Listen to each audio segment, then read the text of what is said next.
கர்த்தருடைய பரிசுத்த நாமத்திற்கு ஸ்தோத்திரம் உண்டாவதாக. இன்றைய ஜீவவாக்கிய நிகழ்ச்சியை கேட்டுக் கொண்டிருக்கும் அனைவரையும் கர்த்தருடைய பரிசுத்த நாமத்தினால் வாழ்த்துகிறேன், ஆசீர்வதிக்கிறேன். இன்றைய சின்ன தியானத்திற்கு தேவன் கொடுத்த வேத பகுதி, அது யோவான் எழுதின சுவிசேஷம், அதில் 15ஆம் அதிகாரம், அதில் 14ஆம் வசனம். யோவான் 15:14. நான் உங்களுக்கு கற்பிக்கிற யாவையும் செய்வீர்களானால் என் சிநேகிதராய் இருப்பீர்கள். இன்றைய தினம் கர்த்தர் உங்களுக்கு ஒரு அழைப்பு கொடுக்கிறார். வேதத்துல நிறைய அழைப்புகள் உண்டு, ஊழியத்துக்கான அழைப்பு உண்டு, பிள்ளைகளாகும்படி அதிகாரம் கொடுக்கப்பட்ட ஒரு அழைப்பு உண்டு. அதே போல இதுல தேவன் சிநேகிதராக உங்களை அழைக்கிறார். சிநேகிதர் எப்பேற்பட்ட ஒரு பாக்கியம் பார்த்தீங்களாங்க, எப்பேற்பட்ட ஒரு பாக்கியம். சிநேகிதராக கர்த்தர் நம்மளை அழைக்கிறார். நம்மளை உண்டு பண்ணினவர், நம்மளை படைத்தவர், நமக்கு உயிர் கொடுத்தவர், நம்மளை இதுவரைக்கும் ஏந்தி சுமந்து நம்மளை பாதுகாத்து பிரச்சனைகளை தப்பி வைத்து நம்மளை வழிநடத்தி கொண்டிருக்கிற தகப்பன் நம்மளை சிநேகிதராக அழைக்கிறார். அப்ப அந்த உறவு எப்பேற்பட்ட உறவு பார்த்தீங்களாங்க. சிநேகிதருக்காக எதையும் செய்யக்கூடிய மக்கள் உண்டு, நம்ம உண்டு. அதாவது கணவன் மனைவிட்ட கூட இல்லாத உண்மைகள், மறைவான காரியங்கள், பெற்றவர்கிட்ட சொல்ல முடியாத மறைவான காரியங்கள் எல்லாமே சிநேகிதத்தை சொல்லுவோம். எனக்கு இப்படி ஆயிடுச்சுப்பா அப்படின்ட்டு சிநேகிதத்தை நம்ம முழு மனதை ஓபன் பண்ணுவோம். ஒரு சில காரியங்கள்ல உறவினர்கள் கணவன் மனைவிக்குள்ள கூட சொல்ல முடியாது, பெற்றவங்கிட்ட அப்பா அம்மாட்ட சொல்ல முடியாது. ஆனா சிநேகிதத்தை தைரியமா சொன்னா அது நல்ல சிநேகிதர். நம்மகிட்ட கேட்டுட்டு வெளியே போய் அடுத்தவங்க சொல்ற சிநேகிதர் கிடையாது. ஒரு அருமையான சிநேகிதர். அப்பேற்பட்ட தகப்பன் இயேசு கிறிஸ்து என்ன கேட்கிறார் பாருங்க, சிநேகிதராக இருப்பதற்காக நம்மளை அழைக்கிறார். அப்ப தேவ சிநேகத்தை பெற்றுக்கொள்வதற்காக, தேவனுடைய சிநேகத்தை ஃப்ரெண்ட்ஷிப்பை பெற்றுக்கொள்வதற்காக நம்ம ஆயத்தமாக இருக்கிறோமா? என் சிநேகிதரா இருப்பீர்கள். எப்ப சிநேகிதரா இருப்பீர்கள்? நான் உங்களுக்கு கற்பிக்கிற யாவையும் செய்வீர்களானால்.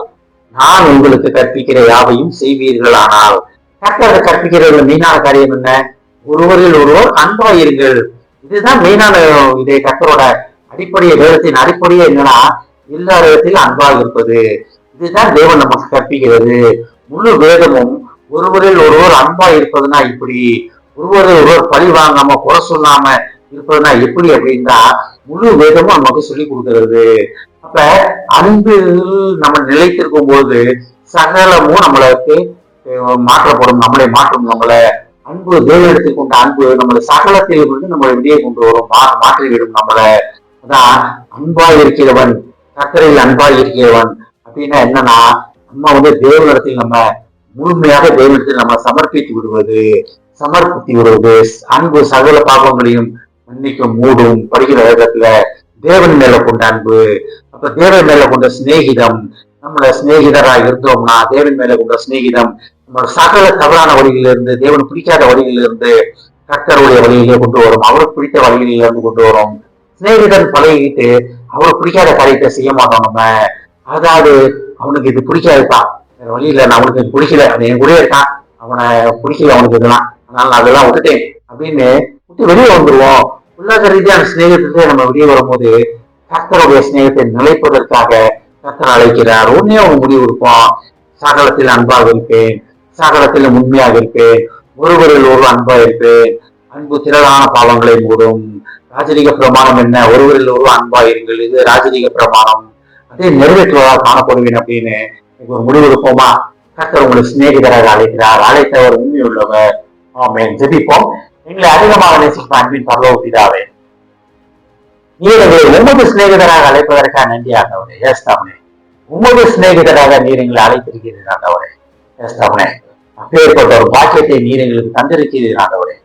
நாங்கள் ஒவ்வொரு சிநேகத்துல நிலைத்து நிற்க எங்களை தயார்படுத்திக் கொண்டிருப்பதற்காக நன்றி ஆண்டவரே. ஏஸ்தாவனே, நீர் எங்களுக்கு கற்பித்த யாவையை நாங்கள் செய்து உமது சிநேகிதத்திலே நிலைத்து நிற்போம் என்று உமக்கு உறுதி தருகிறோம் அப்பா. கேட்டுக்கொண்டு ஒவ்வொருவரையும் ஆசீர்வதிக்கிறோம் அப்பா, ஒவ்வொரு குடும்பத்தையும் ஆசீர்வதிக்கிறோம் ஆண்டவரே. குடும்பத்தில் உள்ள ஒவ்வொருவரையும் நீர் சிநேகிதராக அழைப்பதற்காக நன்றி ஆண்டவரே. உலக சிநேகிதத்திற்காக இல்லப்பா, பரலோக சிநேகிதத்திற்காக நீர் அழைப்பதற்காக நன்றி ஆண்டவரே.